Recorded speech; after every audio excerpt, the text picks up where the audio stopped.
Wesley the crazy man, shut your mouth. Shut your mouth. Shut your mouth.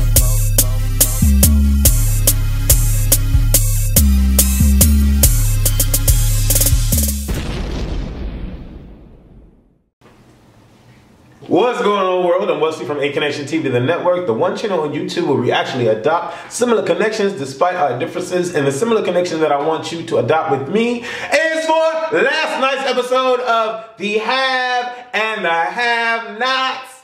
Oh my God. Oh my God. We start this episode off with Veronica. First of all, the title of this particular episode is Maggie's Plan. But we start this episode off with Veronica saying, "Why are you so quiet now?" I was like, what? Oh! Then she goes and tells Jeffrey, lavender will not do. I'm like, damn, that's let my mother tell me what I'm going to do and what I'm not going to do. First of all, I know I have a completely different life than Jeffrey. I have a completely different upbringing than Jeffrey. I mean, I was raised in a single parent household. My mother raised me and my brother. So the whole father and mother thing, already different. The whole we are wealthy and have money and are established in our town, completely, no, not, I've never been there. So we have a different upbringing, yes. We have a different code of reality, yes. But at the same damn time, I am a grown-ass man. A grown-ass man. No one is going to dictate how I live my life. And you know what? The craziest part about this is that although a lot of individuals deal with what Jeffrey deals with, I just can't understand why. I understand how it happens, but I just don't understand why people allow it to happen. Especially once you break into adulthood and you have freedom, or a freedom, I should say, to live on your own and do for self. I understand Veronica took away the credit cards and all that stuff, but I don't know, I just will never get it fully because I never went through it. So I just will never get it. I know that when I was young, I told myself that I have to be independent so that I can live the life I want to live. And that's what I told myself, and that's what I did. At the age of 16, I started working. And at the age of 17, going on to 18, I had my own place. It was all on my own. So it's like, if you want something, then typically that's what you do. You just go out and get it. And I know that it's very difficult to do that depending on the situation or depending on the goal or whatever it is that you want to do. Some things are more or easy to attain than others. So I get that because I'm struggling with that now as an interested person in film and directing and all of that. And, you know, people tell me, you know, Wesley, if you want to go out and do it and go out and do auditions and all that. So I get that it can be difficult, but there comes a time in your life when you realize that it's either this or it's either that. And when Veronica was telling Jeffrey that I built this life for you, you don't have a say in this life. I created this life for you. You do as I say. Jeffrey kept asking, kept saying, this is not the life. I don't love this life. This is not for me. This is not what I want. You don't know what you want. How are you telling me I don't know what the hell I want? You know what I'm saying? When Jeffrey finally got a slice of gay life, of freedom, of the ability to decide for himself versus being controlled by a dictator. Obviously one outweighs the other. Like he's like, what? I don't love this life. I don't want this life that you're deciding for me. I don't want this life. I'm like, you either want this or you either want that. You know what I'm saying? Like, if someone told me that, Wesley, you have to kill yourself today, jump off a cliff, or go out on auditions. I know it's extreme, but it's like you do certain things when your back is put up against the wall. And that's what I felt like when I was younger. My back was put up against the wall. So I either had to live a lie or live my truth, and I decided to live my truth. And the only way for me to do that was for me to get out on my own, get a job, and fend for myself to where no one can tell me what the hell to do in my life. You know what I'm saying? So I was feeling really, I was feeling bad for Jeffrey, because although I know this is a show and I know this is not real life, I know this is somebody else's real life. This is somebody's real life that I'm watching on TV. And so Veronica, although she's a bitch, I love her. Veronica is like the Fiona of this particular show, okay? The reason why I say that, shout out to American Horror Story Coven. If you didn't watch that season, you need to get into it, okay? It's over, but you need to get into that. The reason why I say that is because Veronica upholds loyalty, respect, trust, all of those fundamental things. Like, you cannot mess with someone in Veronica's camp and think that you're going to get away with it. But you best believe that you're going to have to listen to what Veronica says if she wants you to listen to what she has to say. And that's the way Fiona was. Like, you wasn't going to fuck with anybody in her coven, but don't get in her way, because what she wants, she's going to get. She wanted to be the head honcho, okay, the supreme. And whoever got in her way of that was going to have to pay. Veronica wants her son to be straight, and whoever's going to get in her way with that is going to have to pay. And unfortunately, it's Jeffrey. I'm sorry, but I don't know. That whole scene was crazy, and the way that Jeffrey took it was a bit, I don't know. Let's talk about Byron and Hannah. First off, Byron needs to be shot in the forehead. I do not like Byron. He's sneaky, he's conniving, he's stalker-ish.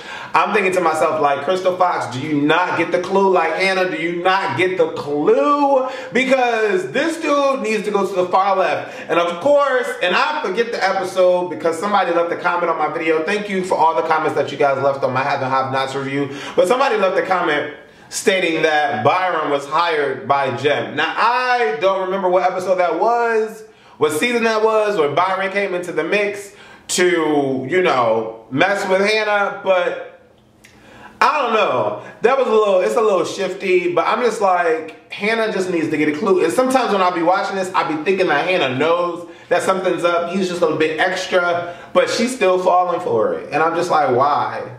Why is she still falling for it? I don't get it. Like, I don't know. I feel bad for Hannah though. Like, when she was sitting there and Benny was just still immobile and like a cabbage. And, you know, it's like you feel her pain. Like, you know that Crystal Fox loves her some Benny. Like, you feel it in your heart and your soul. If you are not human and you watch this and you don't feel something, if you are human and you watch this and you don't feel something, then you're not human is what I meant to say. I don't like the story with Byron and Hannah. I want Hannah to go for the dude that lost his niece. The dark-skinned dude with the... That's who I want Hannah to end up with. Because he gave me like an old appeal. Although he didn't really look old. But he gave me like an older appeal. So I was really feeling that. Let's talk about Maggie and David and their like flirtatious ways. It's really annoying me. Because I want David to be the loyal, respectful black man that he has portrayed himself to be thus far. Although he's been doing some underhanded, unlawful things trying to get rid of Candace's ass. But I mean, other than that, it's, you know, it's just like Veronica. Other than that, there's just that one thing that you won't do, and you won't fuck up his chance to be standing next to the future governor, Jim Cryer. But it's like, other than that, he has your back. Like, he's all for Jeffrey being gay, and that's his son, and he loves his son. But I just don't want it to be the case that David and Maggie got something going on. Because they be eye fucking each other, and it's aggravating me. It's a little annoying. Ugh. Maggie. Okay. Is it me, or is her acting a bit stale? Like, I I don't really care for her that much. I don't really care for her role. I don't really care for her as an actress. I'm not really here for her. I don't even know her name. We'll call her Maggie because that's her name in the freaking show. We'll call her Maggie. But one thing that I dislike about the haves and the have-nots is the repetitive dialogue. Like, we could be talking about, okay, case in point, Maggie, David, and Jim in the campaign office. They're talking about Candace. One sentence. Who is Candace? Who is Candace Glover? What is her name? Candace Glover? No, not Candace Glover. I'm thinking of American Idol. Who is Candace? She says in one sentence. 3 minutes later, who is Candace? 4 minutes later, who is Candace? 5 minutes later, who is Candace? I want to talk about Candace. Like, the dialogue is so repetitive. It'd be like a 15-minute scene that could have been 5 minutes if we would have not been repeating ourselves over and over and over again. It seems like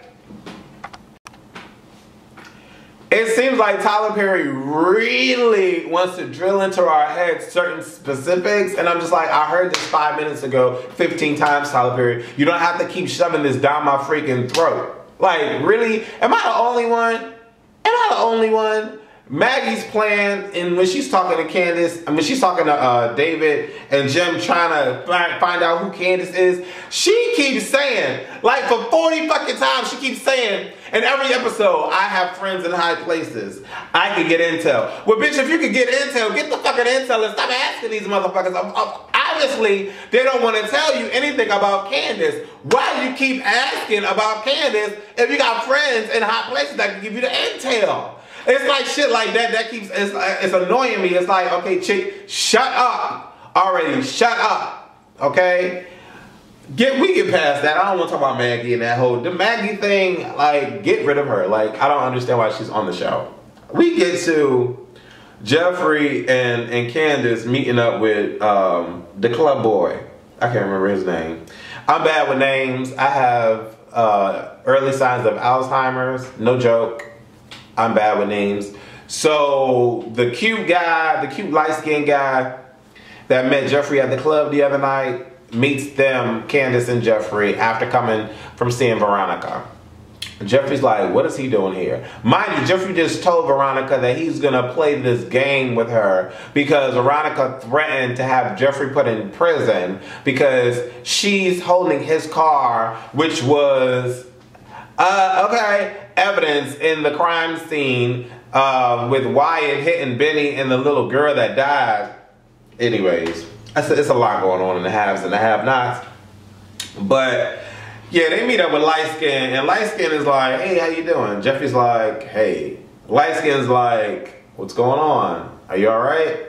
Jeffrey's like, no, not really. Lightskin's like, you just got finished talking to your mom? Jeffrey's like, what? What? How did you know? I'm like, really? So the light skin offers to go out to have a drink with Jeffrey, and Jeffrey at first is just like, no, but then again he's just like, okay, let's go. So they go out. Come to find out that light skin works for an organization that helps kids that are put out onto the street at a young age because their parents don't approve them being gay.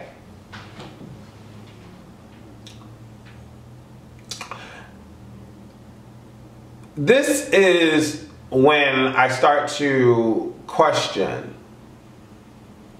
why people don't understand that individuals are born this way. How can I, at the tender age of 5, know the difference of attraction? How? At the age of 5, I knew what tintillated me. Okay? Tintillated, scintillated, whatever the word is. I knew what motivated my mojo. Let me go there, okay? I always hung out with Anna, and Anna just never did anything for me. But when I hung out with Juan, Juan would get me moving, okay? At the tender age of 5, okay? I was experimenting at the tender age of motherfucking 5, okay? That's all I'm saying. That's all I'm saying. Understand what I'm saying? That's all I'm saying. So I can't for the life of me understand how grown adults who can simply comprehend because you pay bills and you know what 1 + 1 is. You look at your young child, and then especially with the boys that have that twang in their voice. I'm sorry, but you can't tell me that if your son don't sound like this when he talks, like you think your boy is straight? Really? You really think your boy is straight? I'm sorry. I know I'm typecasting. Some of y'all bitches don't. Some of y'all bitches act like y'all don't know what the fuck I'm talking about. Some of y'all, I swear, some of y'all be pissing me off in these comments because I'm like, really? First of all, when I be talking about certain shit, y'all really go far left with it. Like the tops and the bottoms video, y'all went far left with it. Like really did. And so y'all be going so far left that y'all really don't understand that you have to use both feet to fucking walk. Like y'all be really so idiotic with some of the comments that y'all be leaving on this video. So I be thinking, I'm like, really like, okay, some of these people do exist. They do notice that when their son has a high-pitched voice, and then they go through puberty and their voice still sounds high-pitched, that the boy is straight. I want you to line up all of the men in this world that have a twang in their voice. Let me know how many are going to come out that line that's straight. Just let me know. Just let me know. And don't even for 1 second say the whole line. Fuck that. Y'all really, if y'all, ooh, like really? I'm sorry. Like I was speaking to somebody the other day and no, I was at work.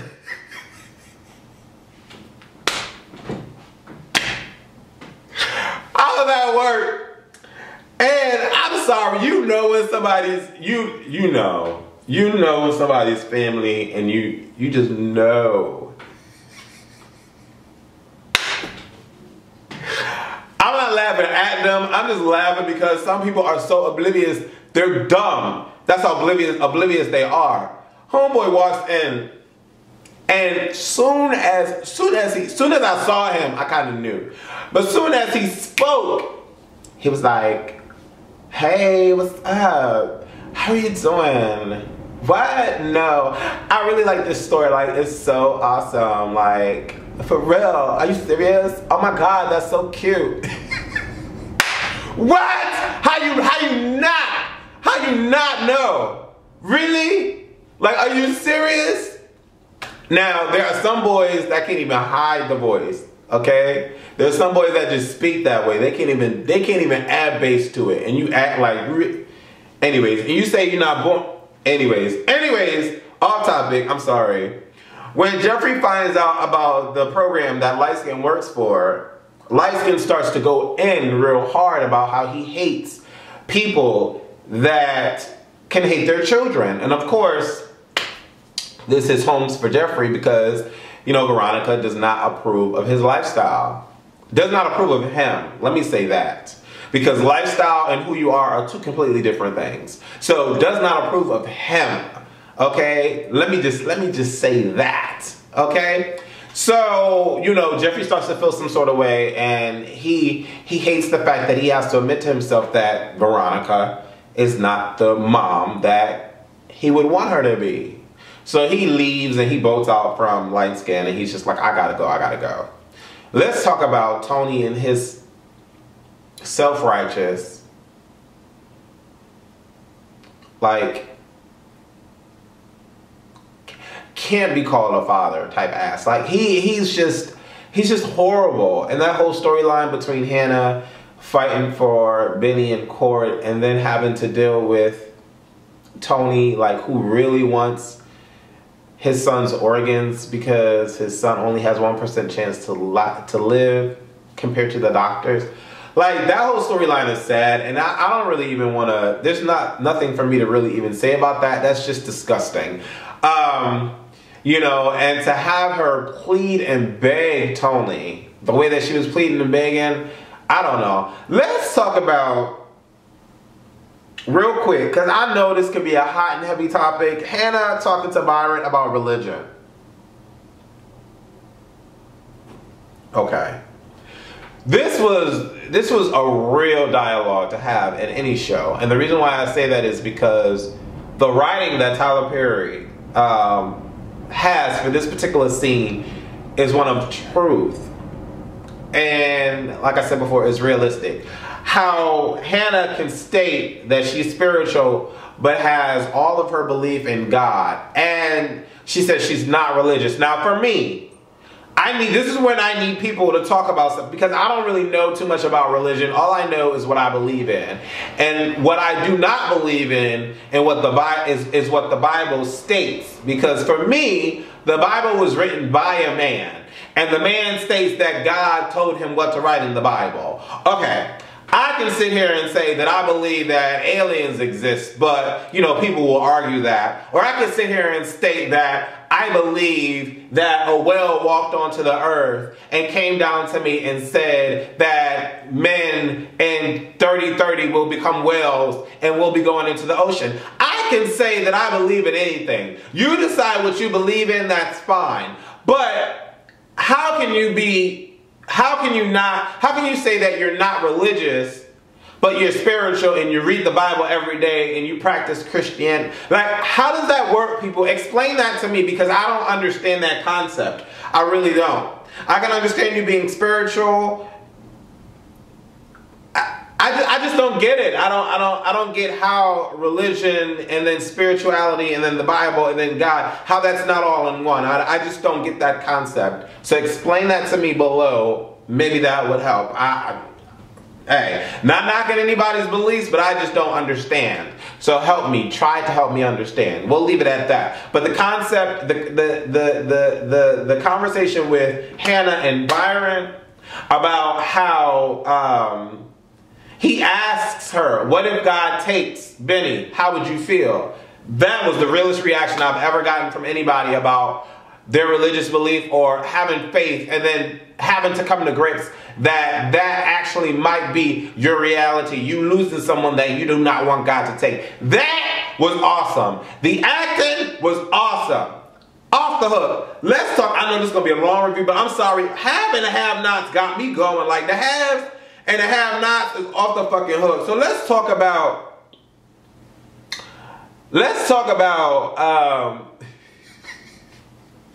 Veronica. Let's talk about Veronica visiting Catherine, my G. Veronica visiting Catherine because Maggie wants to meet up with the girls after she done met up with the husbands, didn't get an answer about Candace. Now she want to meet up with the fucking girls, the wives, to get an answer about Candace. Of course, when they sit down outside, because you got Celine's ass, I can't stand her. Celine's ass is lingering around the house listening to Catherine and Veronica's conversation. Catherine's like, girl, we need to get out and let's go outside and talk. And Veronica's like, wow, because Catherine's like, we got lingering ears around here. And she goes, Celine, can you get us some tea? And Celine answers. That whole bit was funny. They sit outside. Celine brings them the tea. Veronica's like, you gonna drink that? Yes, I was looking at the same thing. Bitch, why you gonna drink something knowing y'all got some weird situations happening in your house? Why you gonna drink something from the enemy? Catherine's like, you gotta keep your friends at a distance and your enemies close. The friends close and your enemies close. Some shit like that. You know, the quote. When Veronica said you gonna drink that, I was like, oh my God, that shit was hilarious. And obviously, Catherine thinks twice before she drinks it. Maggie comes into the situation and Maggie's like, who's Candace? Once again, we want to know who Candace is. Bitch, you already know who the fuck Candace is because you like, after you asked 50 times who Candace is, then you gonna tell us who Candace is? Like, I'm confused. Like, Maggie, like, Tyler, I don't understand what you're doing with Maggie. She's confusing me. But anyway, come to find out that Candace was the one who put her baby's father in jail. Then apparently Celine was calling Candace 15 times from a track phone. I don't really understand what Tyler's going on with that. But the wife and Catherine and Veronica are like, this is interesting intel. Why are you telling us this? Maggie thinks that if Veronica goes and pays Eugene a visit, that Eugene can get out and go after Candace, and that would in turn get rid of Candace, so that they can go on with this whole campaign since Jim Cryer is running for governor. I'm like, this is juicy. This is really juicy. I want to know who Eugene is. You know what I'm saying? I want to know who Eugene is. I thought it was how Maggie was like, oh, this is chamomile tea. Can I have some? Veronica said, here, I'll pour it for you. That whole scene was a bit stale because it was like, it was long. Like it was a long pause. Like Maggie couldn't hint that something was off with the tea. I don't know. That's just me. Let's talk about when Catherine goes to visit Hannah and she offers to put Benny or get Benny better care. This was the best scene of this episode. I love Catherine and I love Hannah. They have the best relationship on this show. The best chemistry on this show. Without a shadow of a doubt. Period. And when the two of them are together, I feel like strength. I feel like honor. I feel like friendship. You know? And it's hard to convey that when you act. It really is. But I definitely get that from the two of them.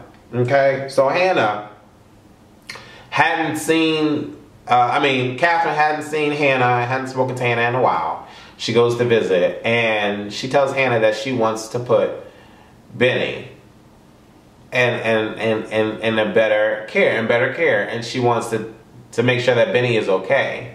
When Hannah asks, how is your son doing? Catherine's like, he's fine. Hannah's like, I bet. Hannah's like, I want you to tell me something, and I want you to be honest with me. I'm like, damn. She's like, did your son do this? Catherine's like, I just came to make sure that Benny was okay. She repeats that like 15 times. You know, Tyler Perry is repetitive with his dialogue. He repeat. So she says that like 15 times. And then Hannah starts to cry because she feels that Catherine is attacking her friendship and stating that they don't have a true friendship. Period. Hannah was honest with her with the whole Candace situation. She wants Catherine to be honest with her if they're really friends. Period. And so Catherine is caught between a rock and a hard place. Giving up your son or being loyal to a person that you just met. I totally get it. I really do. I totally get it. But when you start to establish any kind of ship, whether it's a relationship or a friendship, it needs to be based on truth. It needs to be based on honesty, and it needs to be based on loyalty. So at that particular time, Catherine decided not to honor the friendship that they were building. And so because Hannah is so caught up in her emotions and not really thinking of the benefit that better care would do for Benny, she decides to not accept Catherine's offer. And I thought that was so selfish of Hannah. I really did. I thought that was so selfish because you are sitting here playing with someone else's life because your faith is so hell-bent on a God that put him in that bed to begin with. So I'm like, okay, you have to realize that this is not making his situation any better. And if you really want your son to be alive, really want your son to be alive, you would attempt to aid God in aiding him by getting him better care. That's how I would have to look at it, because you know some people are very caught up in faith. Okay, so I mean, I don't know. I felt terrible when Catherine walked out and Hannah just said, "Leave me alone." What do y'all think is going to happen next week? I'm going to tell you, like, this is what's going to happen in the next 2 episodes, or the next episode. I can't remember. There's 1 or 2 left. This is what's going to happen. Catherine removes Benny. Benny does not die. Catherine removes Benny from the hospital. Benny is getting better care. After the verdict, when Hannah goes to the hospital and sees that Benny is no longer there, it's not because the judge or Tony took Benny away. It's because Catherine had him removed and put into better care. Secretly. Okay, let's go there. And then the reason why the cops come to Hannah's house to arrest Hannah is because Tony calls the cops because he does not know where Benny is. That's the tea and crumpets on that particular situation. And the whole thing with Jeffrey about to kiss Wyatt, I mean, it's a classic storyline for Tyler Perry to go into, and I can understand why that would happen. It's evident that Wyatt would be the DL closeted guy, and because he's cultivated a great relationship with Jeffrey, he would be curious and want to investigate how that situation would be. So that whole kiss me scene, I get that, totally get it.